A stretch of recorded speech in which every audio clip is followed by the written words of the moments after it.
Welcome to Mana News, the fastest regional news. Digital book ఆవిష్కరణ పార్వతీపురం మన్యం జిల్లా సాలూరు నియోజకవర్గంలో మాజీ ఉప ముఖ్యమంత్రి పీడిక రాజన్న ద్వారా తన కార్యాలయంలో డిజిటల్ బుక్ ని ఆవిష్కరించారు. ఈ సందర్భంగా ఆయన మాట్లాడుతూ కూటమి ప్రభుత్వం ఏర్పాటైన తర్వాత రాష్ట్రంలో భారత రాజ్యాంగం అమలు కాకుండా రెడ్ బుక్ రాజ్యాంగం అమలు చేస్తున్నారన్నారు. పరిపాలన గాలికొదలి వైకాపా కార్యకర్తలను ప్రజలను వేధింపులకు గురి చేస్తున్నారన్నారు. ఇటువంటి సమయంలో కార్యకర్తలకు ప్రజలకు అండగా ఉండేందుకు వైకాపా అధినాయకత్వం డిజిటల్ బుక్ ను ప్రవేశపెట్టి వేధిస్తున్న అధికారులు నాయకుల వివరాలను ఆధారాలతో సహా డిజిటల్ బుక్ లో పొందుపరిచేలా డిజిటల్ బుక్ ని రూపొందించారన్నారు. డిజిటల్ బుక్ రెడ్ బుక్ కి పోటీగా పెట్టింది కాదన్నారు. అన్యాయానికి గురవుతున్న కార్యకర్తలను అడ్డుకోవడమే డిజిటల్ బుక్ ప్రధాన ఉద్దేశమని తెలిపారు. ప్రశాంతంగా ఉండే సాలూరు నియోజకవర్గంలో ఎమ్మెల్యేగా సంధ్యారాణి ఎన్నికైన తరువాత ప్రత్యర్థి పార్టీ నాయకులను రెచ్చగొట్టే వ్యాఖ్యలు చేస్తున్నారన్నారు. మాజీ ముఖ్యమంత్రి జగన్మోహన్ రెడ్డిని సాలూరు ఎమ్మెల్యే సంధ్యారాణి సంబోధించే తీరు ఆక్షేపణీయమన్నారు. అన్యాయానికి గురవుతున్న వారు డిజిటల్ బుక్ లో నమోదు కొరకు వైకాపా సోషల్ మీడియాను లేదా తన కార్యాలయానికి సంప్రదించాలని కోరారు.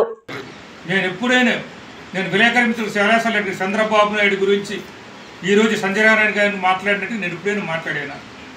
లోకేష్ గురించి కావచ్చు, పవన్ కళ్యాణ్ గారి గురించి కావచ్చు, మేము ఒక్కటే పరిపాలన గురించి మాట్లాడతాం, వారు పరిపాలిస్తున్న విధానం గురించి మాట్లాడతాం, మరి పరిపాలన తీసుకొచ్చే సంస్కరణలు వాళ్ళు ఇచ్చే హామీలు అమలు మీద మాట్లాడతాం. అలా కాకుండా కక్ష సాధించడానికి ఏవైనా మేము మాట్లాడితే ఏవైనా ఉంటే చెప్పమని చెప్తాను. మా నాయకుడికి మాట్లాడిన విధంగా నేను చంద్రబాబు నాయుడు కానీ, పవన్ కళ్యాణ్ కానీ, లోకేష్ కానీ ఎప్పుడైనా నేను మాట్లాడితే మీరేం చూపించవచ్చు. ఎందుకంటే మరి అక్కడ విలేకరులు ఉంటారు కాబట్టి. పరంగా చేపట్టే కార్యక్రమాన్ని ప్రజలకి అన్ని విధాల సహాయ సహకారాలు అందించేటప్పుడు ఎక్కడో చిన్న చిన్న పొరపాట్లు లోట్లు ఉంటే ఉండొచ్చు.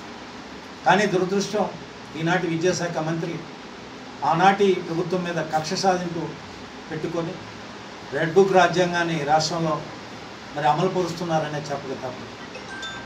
ఇప్పటికి కూడా 15 నెలలైంది అధికారంలోకి వచ్చి. వారు కొన్ని సమావేశాల్లో ఏ విధంగా మేము చేయాలా, పరిపాలన ఎలా చేయాలా మాకు తెలుసు, ఎవరికి ఎలా బుద్ధి చెప్పాలనే ఒక కక్ష సాధింపు ధోరణితోనే ఈ రాష్ట్ర విద్యాశాఖ మంత్రి నారా లోకేష్ గారు మరి రాష్ట్రంలో ప్రతి వారి మీటింగ్లో రాజ్యాంగంబద్ధంగా స్వీకరించినటువంటి పదవిలో ఒక ముఖ్యమంత్రి బిడ్డగా ఉండేటప్పుడు చెంత గౌరవంతో విలువలతో కూడుకున్నటువంటి రాజకీయం చేయాలి. కానీ కక్షాదింపు రాజకీయాలు చేయటం అనేటువంటిది ఎవరికి శ్రేయస్కరం.